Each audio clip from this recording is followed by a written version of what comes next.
This week, Defense Secretary Pete Hegseth will testify on Capitol Hill for the first time since the Iran war began. The high-stakes hearing will give lawmakers a chance to grill the Pentagon chief about the Trump administration's strategy and endgame to the months-long conflict. And according to CNBC polling, 62% are dissatisfied with how President Trump is handling the war with Iran.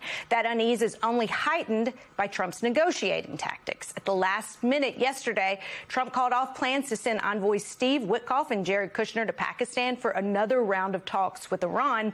And this morning, Trump gave the reason for canceling the trip. The 17, 18-hour flight. I said, when is this meeting taking place? And it was like going to be on Tuesday, and it was Saturday, and they're leaving, and by the time they get there, it's hours and hours and hours of flying. And I said, we're not doing this anymore. We have all the cards. If they want to talk, they can come to us or they can call us. But we're not sending people to travel 18 hours to meet. Joining us now is Congressman Adam Smith of Washington. He is the top-ranking Democrat on the Armed Services Committee. Congressman Smith, first, I want to get your reaction to last night's security breach at the White House Correspondents' Dinner.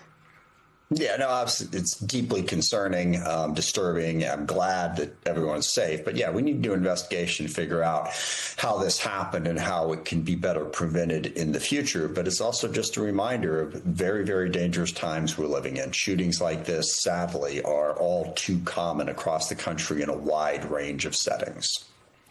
Congressman, let's turn to Pete Hegseth coming to Capitol Hill. Lots of questions about the war in terms of the conduct, the strategy, more importantly, perhaps maybe some of the firings and removals from the top military brass that Pete Hegseth has been carrying out over the last, 54 days or so since the war began. Just give me a sense of what it is that you want to hear from Pete Hegseth about the change in leadership at the military.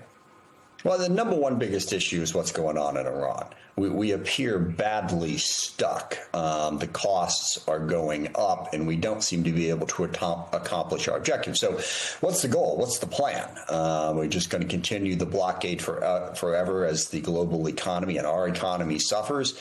Do they actually have a plan for ending this war? Because right now it does not appear that they do, and what's going to be the impact on the military? So obviously the Iran war is number one. It appears to be a massive disaster right now, so we want to know what their plan is for getting out of the situation they're in right now. Second thing is the budget. I mean, they're preparing to ask for, all told, somewhere in the neighborhood of $1.6 trillion, which would be an over 50% increase in the defense budget. How is that possibly sustainable with our fiscal picture, with our debt and our other needs and priorities? And then, yes, the chaos within the Pentagon. I don't know what the numbers are, but going back to his first month in office as Secretary of Defense, he's fired a record number of senior level leaders, most of the time without any explanation, and people who widely are respected, people who seem to be doing a very good job. That's causing chaos and disruption, certainly in the middle of a war. But just to run the Department of Defense in general, why the chaos and the massive turnover and the dismissing of highly capable officers? Congressman, you mentioned this budget request from the Pentagon for $1.5, $1.6 trillion, whatever it is. This comes as we are learning via NBC News that U.S. bases and military equipment have sustained a lot more damage than had previously been known or at least acknowledged publicly by the Pentagon. So given that there is more damage, that we do want to make sure that our servicemen and women abroad are safe and that they have the equipment and fortifications that they need. How do you ensure that whatever money gets spent by this administration to make those repairs or otherwise is actually used to make those repairs, right, to ensure that people are, that, American blood and treasure are kept safe, as opposed to being used for more foreign adventurism?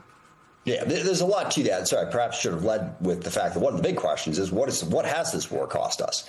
One underreported part of this is we've lost a lot of equipment that has been destroyed. What's the cost of that? We lost 2 C-130s, over $100 million a pop in the rescue of our downed airmen. So what has it cost and where are we at? Certainly is going to be a big part of it. Just to explain the budget, they're asking for $1.15 trillion in the standard budget request, but then they're asking for another $350 billion in a reconciliation package, and there is a supplemental expected anywhere between 100 and 200 billion. So that's where you get to that very high number. But then there's the second issue.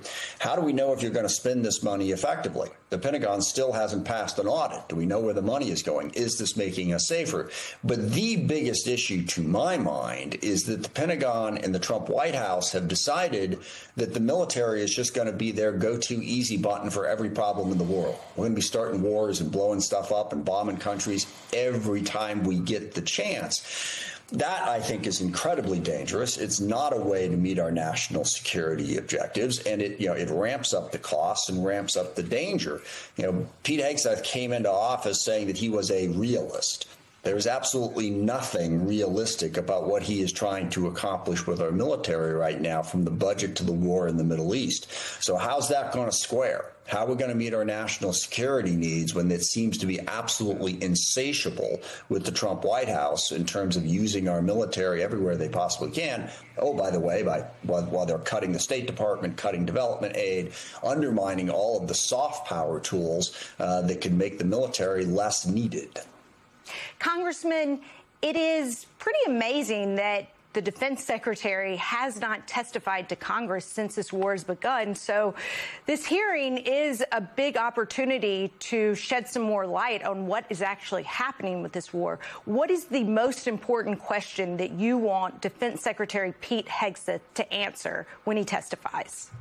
What are our objectives? What does success look like?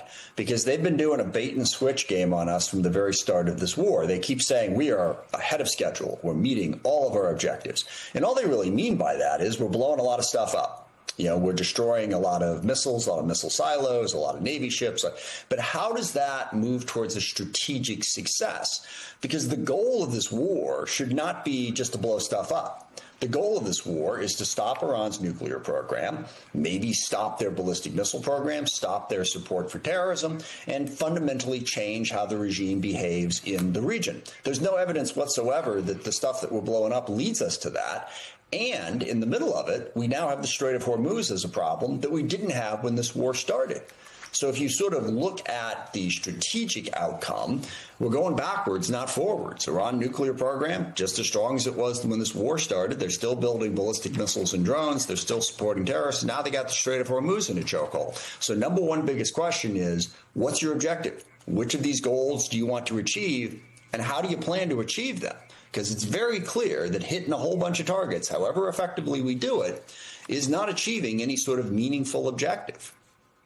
Congressman, I want to get your thoughts on the intersection of politics and how this war is being conducted. You look at President Trump's polling. He's facing dismal approval numbers. CNBC polling shows only 40% of Americans approve of his overall performance. How does his unpopularity impact his decision-making over this war? There was some concern that he perhaps launched this war to distract from the Epstein files. Now that the war is not going very well, he may find something else to try to come up with. Yeah, I'd like to know what that 40% think is going well, by the way. I'm always puzzled by that number. But look, and I want to dissuade people of this notion that, oh, Trump did this to distract from that. Trump doesn't do things to distract. He does things because he wants to exercise power. He wants to accumulate as much power as possible by weakening every possible check on it, whether it's the media, Congress, law firms, whoever it is. He wants to consolidate power and then use it. And he uses it frequently like a petulant child. I mean, using the Justice Department to go after his political enemies, using the FCC to try to strike down media companies that he doesn't like. And yes, he likes to use the military, whether it's, blowing up boats down in the Caribbean and the Pacific, dropping bombs in Yemen. He we all forget about the 3-month war in Yemen, or going into Iran. So I think Trump's strategy is basically he is going to use force, violence, and power to bend the world to his will. And that's incredibly alarming. It creates the level of disruption and violence and economic upheaval that we've seen globally. So I think it's a mistake to think that he's going to look at his polling numbers and he's going to go to distract us. It's a lot worse than that. OK, he's doing this because it's his vision of his executive power, which is devastating domestically. And my gosh, the scope of the Middle East war, I was just looking at a graphic about where gas shortages are showing up and all the countries in the world that now have fuel restrictions, as if we're in World War II. And that number is in the dozens. OK, this impact. And he did it on a whim. He did it because, let's try a decapitation strike. Okay, it didn't really work. Let's just keep bombing for a while. All right. So don't think that he's got some sort of strategy here and he's trying to distract from one thing or another. He's just exercising power in a very irresponsible and costly way. Congressman Adam Smith, thank you for that explanation of the 6D chess that we are witnessing at the moment. Really appreciate your time tonight. Thank you. I appreciate the chance.